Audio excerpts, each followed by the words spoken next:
লুনা ভৰদ্বাজৰ মৃত্যুৰ বাবে দায়ী কোন? বিভাগীয় কৰ্তৃপক্ষ নে অনভিজ্ঞ চালক ৰেকিবুদ্দিন আহমেদ? সঁচাকৈ ব্ৰেক ফেইল হৈছিল নে 108 এম্বুলেন্সখনৰ? ন্যায় পাবনে লুনা ভৰদ্বাজৰ পৰিয়ালে? আজি লুনা ভৰদ্বাজৰ তিলনিৰ দিনা চাৰিওফালে কেৱল কান্দোনৰ ৰোল। আত্মীয়ৰ লগতে পিতৃ মাতৃয়ে নিজৰ জীয়ৰীক বিচাৰি এতিয়া কেৱল মাথো কান্দিছে। 23 জানুৱাৰীৰ সন্ধিয়া গুৱাহাটীৰ কাহিলীপাৰাত সংঘটিত হৈছিল এটা ভয়ংকৰ পথ দুৰ্ঘটনা। সৰস্বতী পূজাৰ দিনা সংঘটিত হোৱা এই দুৰ্ঘটনাটোত থিতাতে নিহত হৈছিল বঙাইগাঁও উত্তৰ চালমৰাৰ এইগৰাকী লুনা ভৰদ্বাজৰ।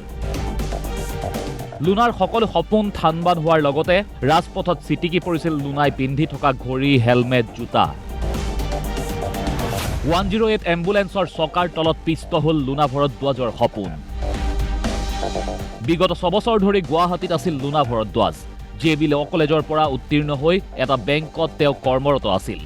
কিন্তু নতুনকৈ মঙলবাৰে এক্সিছ বেংকত যোগদান কৰিবলগীয়া আছিল লুনাই। বেংকৰ কিছু নথিপত্ৰৰ কামত তেওঁ ওলাই গৈছিল। তাৰ পাছত আৰু সুশৰীৰে ঘৰলৈ উভতি নাহিল লুনা ভৰদ্বাজ। সৰস্বতী পূজাৰ আনন্দ উলাহৰ মাজতে এম্বুলেন্সৰ খুন্দাত এই পৃথিৱীৰ পৰা চিৰবিদায় ল'লে প্ৰতিভাৱান যুৱতীগৰাকীয়ে। পিছে লুনা ভৰদ্বাজে সঠিক ন্যায় পাবনে? সকলোৰে বাবে আইন সমান হ'ব লাগে বুলি মন্তব্য একাংশৰ। চৰকাৰক মই বিনম্ৰ অনুৰোধ জনাম, এই দুৰ্ঘটনাটোৰ ওপৰত এক এনালাইচিছ কৰি তেওঁক দোষীক বিহিত শাস্তি দিয়ে। অন্যথা গুৱাহাটী মহানগৰীত এনেধৰণৰ এক্সিডেণ্ট খুব সঘনাই হৈ থকাৰ যিটো প্ৰৱণতা আহিছে, সেইটো নিশ্চয় আমি তাক প্ৰতিৰোধ কৰাৰ চেষ্টা কৰিব লাগিব। যি চালকে হয়তো এক্সিডেণ্ট কৰিছে তেখেতৰ গোটেইখিনি লাইচেঞ্চ বা যিখিনি কাগজ পাতি আছে সেইখিনি পৰীক্ষা কৰি ভালকৈ তেখেতে কি ধৰণৰ শাস্তি ন্যায় পাব লাগে, তেখেতে কি শাস্তি পাব লাগে আৰু আমাৰ ন্যায়ালয়ৰ দ্বাৰা কি শাস্তি দিব লাগে সেইখিনি ভালকৈ চালি জাৰি তেখেতে শাস্তি পাব লাগে বুলি ভাবোঁ। ইফালে লুনা ভৰদ্বাজৰ পৰিয়ালৰ লগতে আত্মীয়সকলৰ প্ৰশ্ন, যদি অভিনেত্ৰী নন্দিনী কাশ্যপক চৰকাৰে শাস্তি দিব পাৰে তেন্তে বিভাগীয় কৰ্তৃপক্ষৰ লগতে 108 চালকজনকো উচিত শাস্তি দিব লাগে।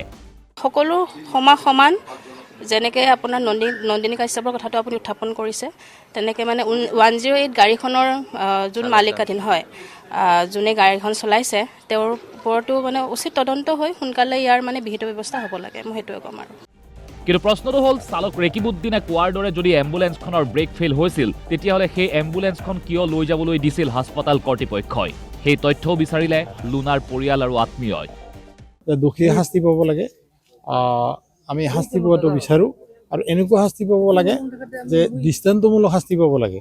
নন্দিনী কাশ্যপৰ ক্ষেত্ৰত যিটো হৈ গ'ল, নন্দিনী কাশ্যপেতো জেলৰ কিছুদিন তেওঁ খালে বা জেলৰ সন্মুখীন হ'লে বা তেওঁ শাস্তি পালে, এতিয়াও তেওঁ কেছটো চলি আছে। এই কেছটো যাতে তদন্ত কৰি উপযুক্ত তদন্ত কৰি দোষী যাতে শাস্তি পায় সেইটো আমি বিচাৰিছোঁ। আচল প্ৰকৃত সত্যটো কি সেইটো মানে চৰকাৰে তদন্ত কৰি যাতে সঠিক মানে তথ্যখিনি আমাক দিয়ে আৰু যাতে দোষীয়ে যদি দোষী হয় তেনে উচিত শাস্তি দিয়া আমি বিচাৰোঁ। ইফালে অচ্যুত বৰুৱা নামৰ এজন যুৱকো গুৰুতৰভাৱে আঘাতপ্ৰাপ্ত হৈছিল দুৰ্ঘটনাটোত। আহত যুৱকজন বৰ্তমান GMCHৰ ICUত। সমগ্ৰ ঘটনাৰ সৈতে জড়িত 108ৰ চালক ৰেকিবুদ্দিন আহমেদে শনিবাৰে নিশা ৰঙিয়া থানাত আত্মসমৰ্পণ কৰে। পিছদিনা মহানগৰীৰ দিছপুৰ থানালৈ লৈ অনা হ'ল ৰেকিবুদ্দিনক। চালক ৰেকিবুদ্দিনৰ বিৰুদ্ধে ৰুজু কৰা হৈছে 281/105/125 BNS ধাৰা। এতিয়া প্ৰশ্নটো হ'ল, সমগ্ৰ ঘটনাটোত দোষী কোন?